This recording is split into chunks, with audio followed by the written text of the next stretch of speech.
अस्सलाम वालेकुम, hello and welcome. Iqbal advocate here. आज का जो हमारा लीगल टॉपिक है वो importance of pre nuptial agreement.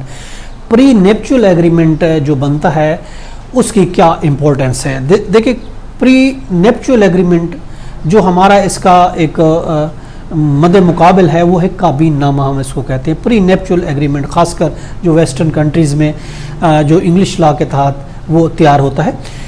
Actually इसकी अगर हम आइडेंटिटी देखते हैं कि what is the pre mature agreement. Pre mature identity इसके which assets and the liability you have before marriage, so in case of divorce you can clear that these are the non marital assets.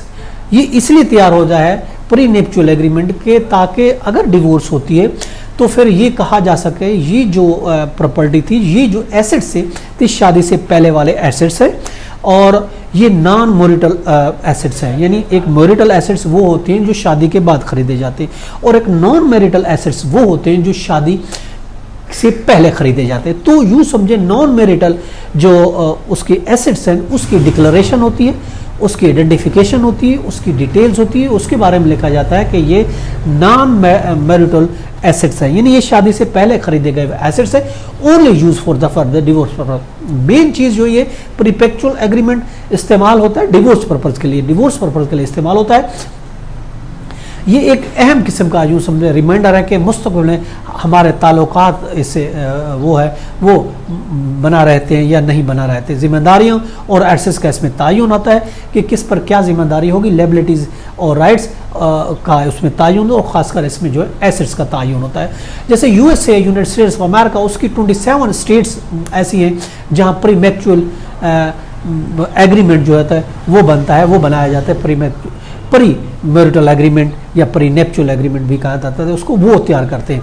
और उसके लिए देखिए uniform pre marital agreement act है उनका, जिसके तहत ये प्री मैरिटल एग्रीमेंट ये तैयार किया जाता है। और ये एक किस्म का एक एग्रीमेंट होता है, एक मुआहदा होता है जहाँ दोनों की जिम्मेदारियों का तयन होता है, खासकर उसमें प्रॉपर्टीज़ का, उसके एसेट्स का, कि नॉन मैरिटल हमारे एसेट्स कौन से हैं, कि शादी से पहले हमारे कौन से एसेट्स हैं। और इसके अलावा आप अगर हमारे अपनी बात हम करते हैं तो उसमें हम इसमें बच्चों के हुकूक के बारे में तयन भी किया जा सकता है और इसके अलावा फिनंशियल सपोर्ट के बारे में, ये सब चीज़ें प्री मैच्योर एग्रीमेंट में आ जाती हैं। अगर हम यूएस की बात करते हैं, यूएसए में देखें अगर 5 साल के अंदर कानून ये कि अगर शादी ख़त्म हो जाती है तो ऑफकोर्स 20% जो है ना ये प्रॉपर्टी उसको मिलती है। अगर 10 साल में ख़त्म होती है तो फिर 30% उसकी लिमिट है।